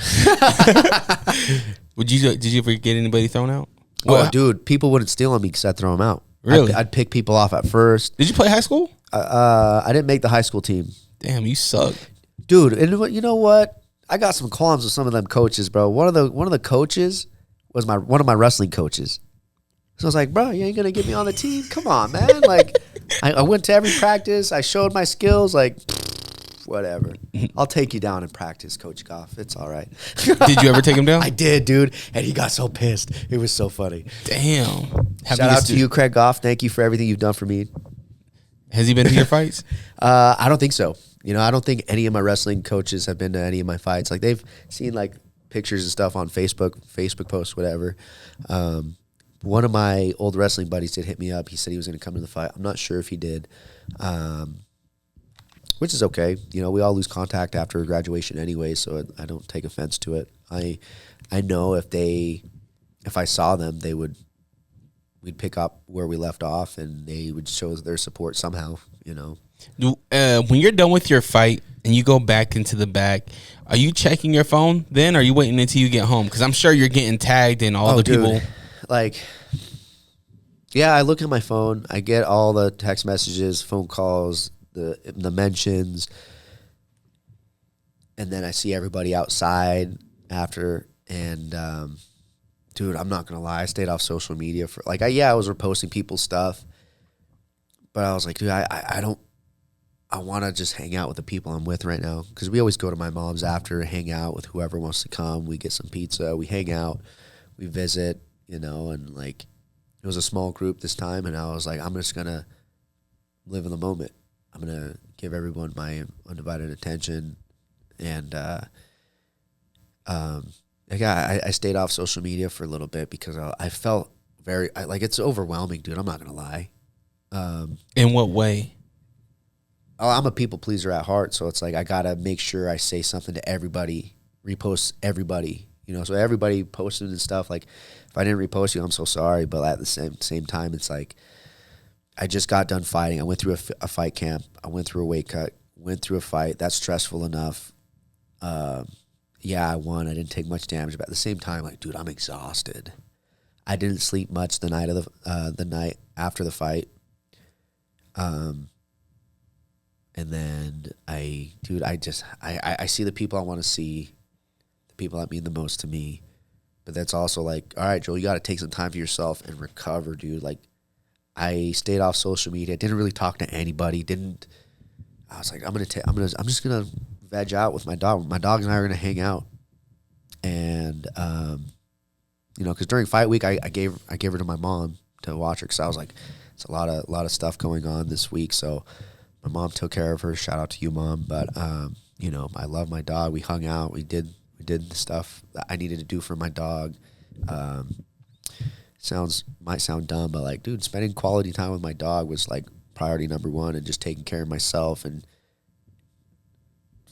just doing whatever I want to do. Stay off social media for a few days. Stay off social media for the week, and not give that so much attention. But at the same time, I know it's necessary. But at the same time, I was like, dude, I need to take a break. I need to take a break from everything. That's interesting because when I think about it, like social media, I'm like, he wants to see all this love and he wants to embrace all this stuff. And for sure, don't get me wrong, I love it. Yeah. It's great, you know, but at the same time, it's like I just need to take a step back and take some time for myself, you know? Yeah, I definitely understand it when it's a loss, but I totally thought the opposite with the win. Sure. But it makes sense. Yeah. The way that you say it, I'm like, yeah, that makes total sense. Yeah.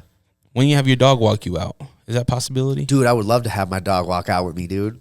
Like, I don't think that's ever happened. I don't think it's ever happened, but you think Zach would let that happen? I don't think so. I don't even think Scott would let that happen. It would, respectfully, you know. The commission's like nope. Dude, they wouldn't even let me see the cage when I got there, man. What? Yeah, that's what I'm saying. The night of the fight? The night of the fight. I like on my paper it says I could get there at 5:30. So I got there literally like 5:30, 5:35. Yeah, 5 minutes late. But at the same time, it's like, dude, come on, man. I just need to step in the cage quick just to feel if there's any holes. Just to feel it out real quick, you know. No, we can't do that. I'm like, dude, you guys let me do it in August. Yeah, but we got in trouble. I'm like, dude, I'm the main event. You guys say I can get here at this time. Why weren't you there early, though? But the thing is, they didn't let anybody do it. They didn't let anybody see the cage. Before in the past, they would always, hey, anybody want to see the cage? Let's go. Yeah, I see guys, like, typically what I see is, like, the red guys go out and then, like, the blue guys go out. Yeah. Fill out the ring and whatnot. No, Mike Pfeiffer went in there. I seen him in the cage. Really? Yeah. Damn. I don't know how early it was, but he definitely was in the cage. Yeah. At some point. Yeah. And maybe it's because he was there early and he wasn't there after the time they told him. Dude, I'm just putting that out there. Don't give me that because, like, I left on time to get there well before 5:30. But what time did you show up? 5:35.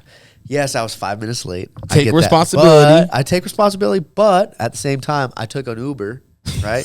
And there was mad traffic, dude. Oh, you took an Uber to your fight? Fuck yeah, dude. I hate driving to fight days, bro. Did you tell? Why don't you have Josiah Simpson drive you?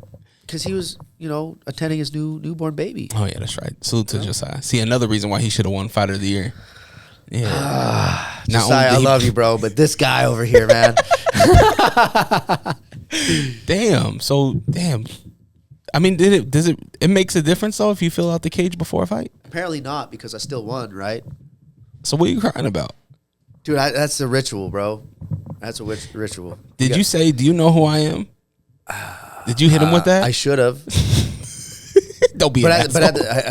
Yeah. I got hit with the do you know who I am at the weigh-ins, and I'll tell you off mic about my experience with somebody. Ooh, it was a wild experience. The first time I've ever felt this way in my since 2006 to 2025. I've never had this experience. Yeah.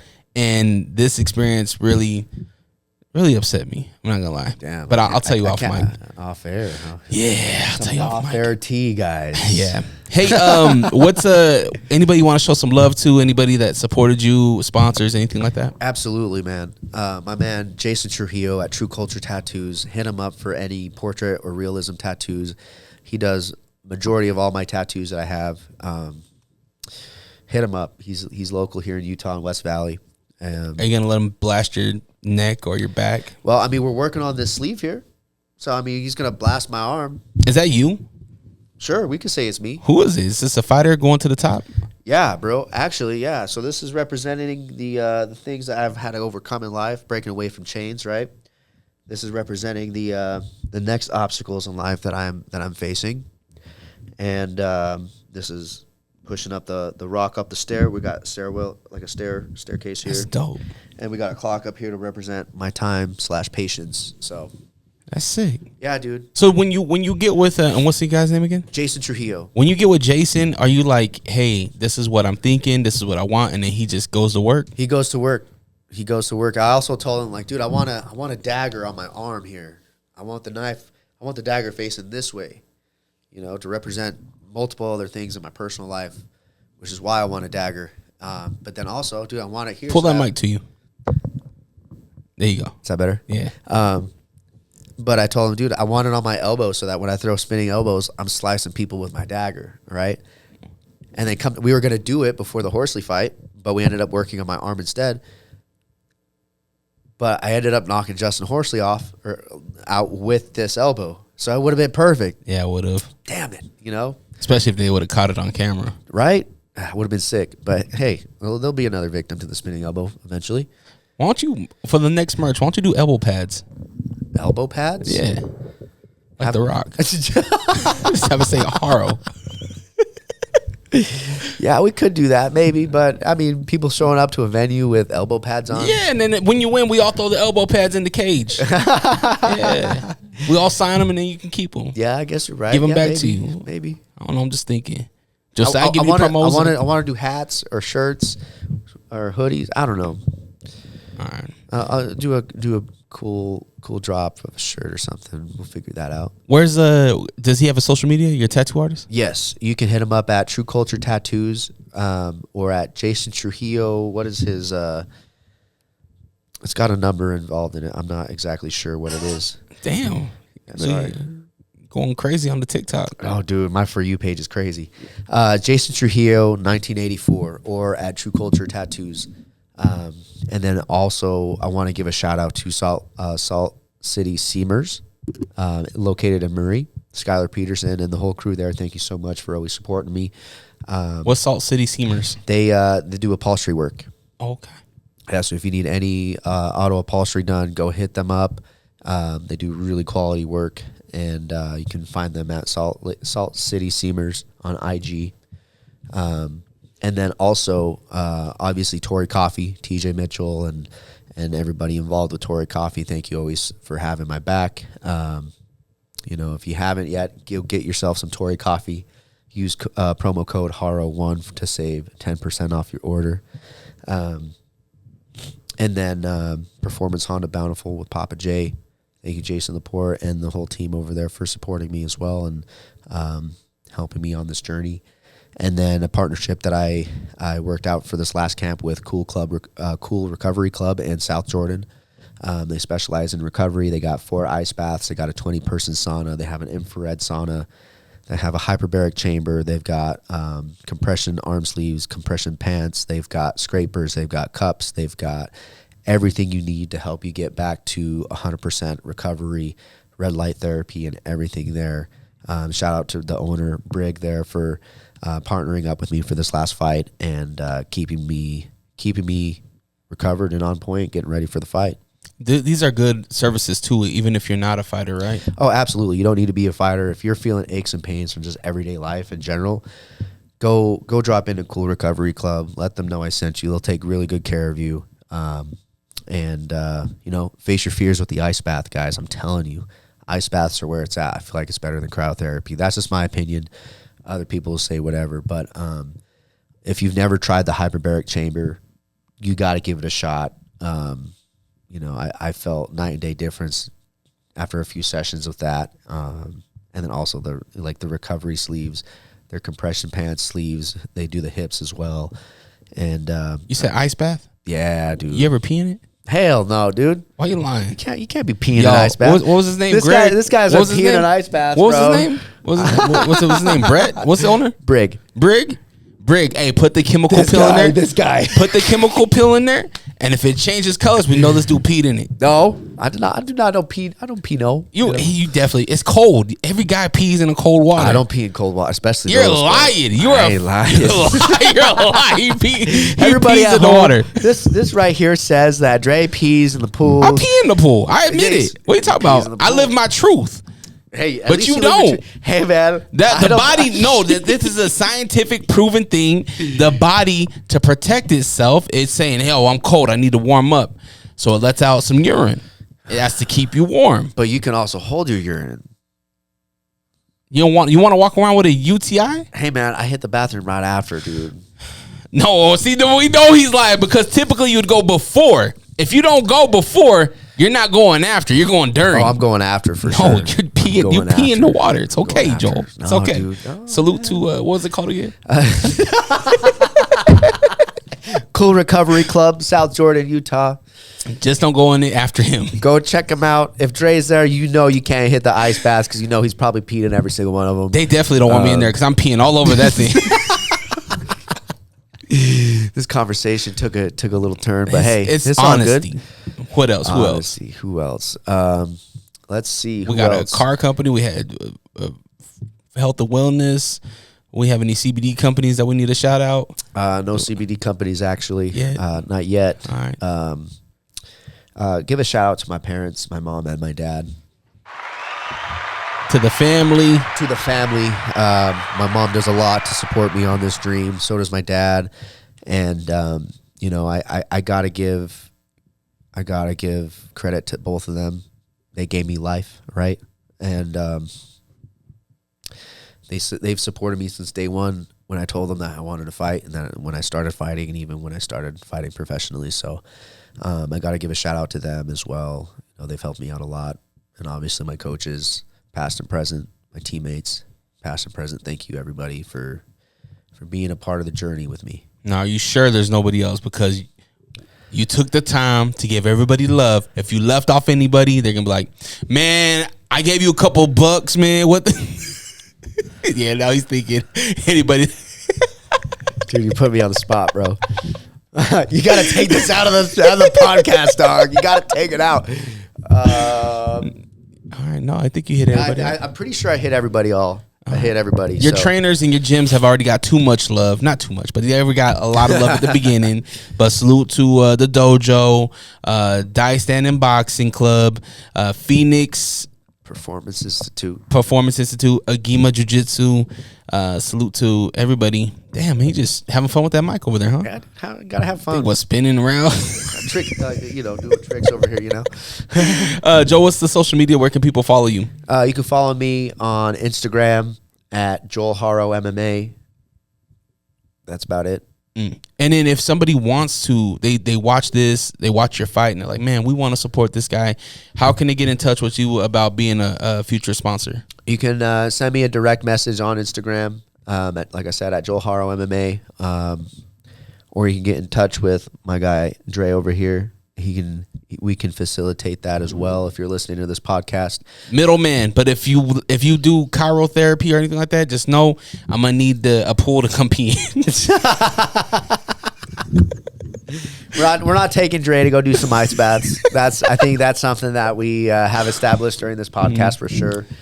The ice baths, I'm coming. I'm peeing in all of it. Pfeiffer, Michael Pfeiffer, he works at a place called Ritual. I don't know if you ever heard of it, but they have the ice baths. Oh, cool. And it actually looks. I'll show you off mic. But now I know they're gonna what is it called? Redact their invite now. They don't want me peeing in this. Yeah, they definitely don't want you peeing in it. Just to be clear, I do not pee in ice baths. It's all Dre. Dre loves peeing in pools and ice baths, so he's a liar. Don't let Dre come and crash your party at the ice bath. I bring the party. No R. Kelly. Is there a brand that you would like to target? Maybe an industry that you would love to work with? Dude, I need new glasses, bro. So I feel like we need to hit up Ray-Ban or Meta. Give me some Meta glasses. You just did the thing with Rockwell. Aren't you working with them? No, actually. What the hell? Not officially. But I would really love to work with Rockwell. Why'd you have your shirt off in the show then? He told me, hey, dude, take your shirt off. Okay, cool. That works. They give you any shades? No, they didn't give me any shades. Rockwell. But, I would really love to work with Rockwell. I know Johnny Ritchie loves Utah MMA and MMA in general. And, I put a show on every time I fight, and I feel like I'd represent the brand really well. So yeah, maybe we could work something out. Johnny Ritchie, We're trying to rock it well with Rockwell. I just love that they're back in the MMA community. Absolutely, dude. Me too. I talk about being in this so young. Rockwell was hand in hand with every fight promotion, it seemed like, and they were there and they were hype and they were doing all the things. And now to see it come full circle and they're back doing promos. Yep. They're working with the fighters. I agree with you. I think you'd be a great addition to the Rockwell team. I think so as well. So let's make that happen, Rockwell. Let's make it happen. We want to rock well with Rock It Well. Rockwell. All right, cool. We hit your socials. We hit all that stuff. Go support Joel. His fight is up right now on Fierce Fighting Championship. The app, you can download it on your phone, on your Roku TVs. I personally love it on my TV. You could just download it for free and you can watch it. The pay-per-view was so clean and crisp. I honestly think Cap in 2025, Fierce has earned a spot on Fight Pass TV. I think so too, man. It looks amazing. The broadcast, you mentioned the broadcast. Yeah. The broadcast is fantastic. I think 2026, we get Fierce on Fight Pass. That needs to happen. Let's get Fierce on Fight Pass. So, go check out Joel. The cool thing, too, on the Fierce app is there's a search button, and if you just search up Joel Haro, you can see the whole catalog of his fights on the Fierce app. Go check it out. Go check out all his fights. See how much he has grown, and look forward to 2026. Dude, I look forward to 2026 as well. If we know any meal prep companies, let's hey, shout out to any meal prep companies out there. Let's get working together, Yeah. Or if you're a butcher and you want to give away some meat, we'll take it. Yeah, I'll definitely take it. He'll take all the meat. No comment. All right, I'm gonna wrap this thing up. Head on over to patreon.com/DreRawka. Help support that. If you want to help support this channel non-monetarily, just like, share, comment, subscribe. It's free to show love. Y'all have the day you deserve. Always protect your light. We're out. Peace. Peace. Thank you for having me, Dre. Always.